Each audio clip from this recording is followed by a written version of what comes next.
옛날 TV에서 한번 본 적이 있습니다. 어떤 사람이 보물처럼 고이 간직한 자신의 집에 대대로 물려내려온 가보가 있었습니다.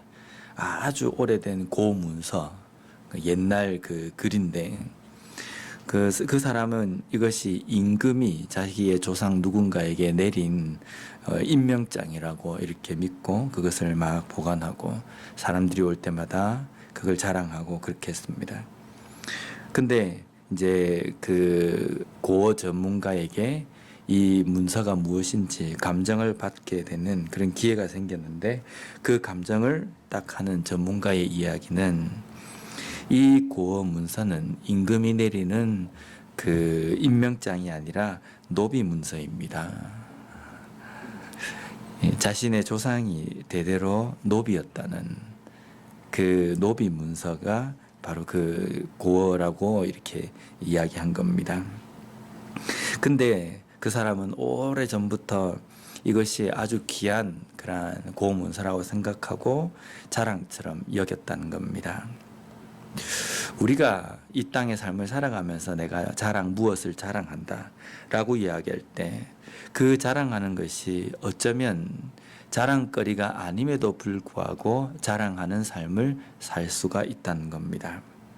그렇다고 한다면 이 땅에서 그리스도인으로 살아가는 우리는 무엇을 자랑해야 할 것인가?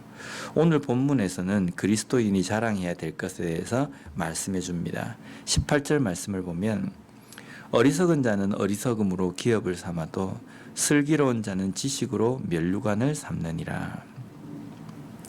여기 어리석은 자와 슬기로운 자가 대조가 되고 있는데, 어리석은 자는 어리석음으로 기업을 삼는다. 여기 기업을 삼는다라는 이 뜻은 여러 가지 의미로 해석할 수 있는데, 보통 기업이라는 것은 소유, 재산 이런 걸 이야기하지 않습니까? 그러니까 어리석은 자가 소유하고 있는 재산은 어리석음이다. 또 한편으로는 어리석은 자는 자랑하는데 그 자랑하는 것이 어리석음이 된다라는 겁니다. 우리가 가지고 있는 기업이나 내가 가지고 있는 어떤 소유를 자랑을 합니다. 자랑스럽게 생각하기도 하고 또 과시하기도 하고. 그런데 그것이 어리석음이 된다는 것은, 어리석음을 자랑한다는 것은, 이거는 우리가 어떻게 어리석음을 자랑할 수 있느냐라고 생각할 정도로 이상하지 않습니까? 그런데 어리석은 자가 자랑하는 것은 처음부터 끝까지가 다 어리석음이다라고 말씀합니다. 뭔가를 내세우고 이것이 나의 자랑거리다라고 이야기하는데 그것이 어리석음인 삶, 그것이 지혜롭지 못한 사람의 삶이라는 겁니다. 반면에 슬기로운 자는 지식으로 면류관을 삼는다라고 말씀합니다. 여기 보면 면류관을 삼다라는 의미는 감싸다, 원문으로 보면 감싸다, 두르다는 의미입니다. 슬기로운 자는 지식으로 삶이 둘러져 있다라는 뜻입니다. 여기서 지식이라는 것은 세상적인 지식 이런 것들도 있겠지만, 특히 잠언에서 이야기하는 지식은 하나님을 아는 지식이라는 겁니다. 그럼 슬기로운 자가 삶에 푹 이렇게 쌓여서 살아가는데, 무엇에 쌓여서 살아가냐면 하나님을 아는 지식으로 쌓여서 살아간다. 하나님을 아는 그러한 지식이 풍성한 삶을 살아가는 것이 슬기로운 삶이다 라고 말씀합니다. 우리가 이 땅에서 무엇을 자랑할 것인가? 때로는 내가 지금까지 살아온 인생의 여러 가지 경험도 자랑할 수도 있고, 여러 가지 내가 지금까지 고생하면서 모았던 재물을 자랑할 수도 있고, 또 내가 가지고 있는 실력, 이런 것들을 내가 자랑하고 삼고 다른 사람들에게 그것을 나타내기도 하지만, 그리스도인들에게 자랑할 것은 하나님을 아는 것, 예수 그리스도가 자랑거리, 그리고 기업, 그리고 면류관을 삼고 살아가는 삶이 되었으면 좋겠습니다. 다음으로 19절 말씀을 보면 악인은 선인 앞에 엎드리고 불의한 자는 의인의 문에 엎드리느니라.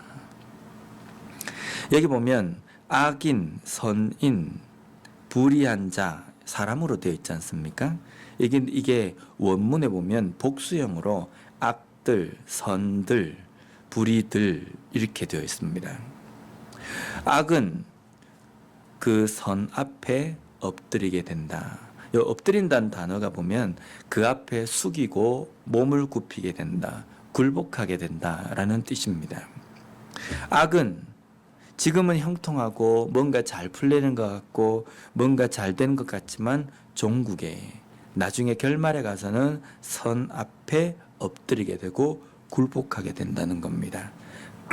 왜냐하면 예수님께서 심판의 때에 모든 것을 다 판결하시기 때문입니다. 그래서 지금 내가 선을 행하고 지금 내가 거룩하게 살아가는 삶이 좀 힘들고 뭔가 세상적으로 늦게 가는 것 같고 뭔가 내가 불이익을 당한 것 같지만 종국에는 그것이 승리하고 그것이 하나님께서 높이 세우시는 삶이 된다는 것. 우리는 그것을 잊지 않고 끝까지 인내하며 붙드는 삶을 살아야 합니다. 그래서 데살로니가 후서 3장 13절 말씀에 보면 형제들아 너희는 선을 행하다가 낙심하지 말라. 선을 행하는데 좀 하다가 나 도저히 이건 못하겠다. 이렇게 사는 것은 바보 같은 짓이다. 이렇게 생각하며 그 선에서 떠나지 말라는 겁니다. 지금 당장 결론이 보이지 않는다 할지라도 낙심하지 말고 끝까지 선을 행하는 삶을 살라라고 우리에게 말씀합니다. 우리가 살아가면서 그런 생각이 들지 않습니까? 내가 선하게 거룩하게 살려고 하니까 때로는 사람들도 무시하기도 하고 때로는 사람들에게 당하는 것 같기만 하고 세상에서 뭔가 바보 취급을 당하는 것 같다는 생각이 듭니다.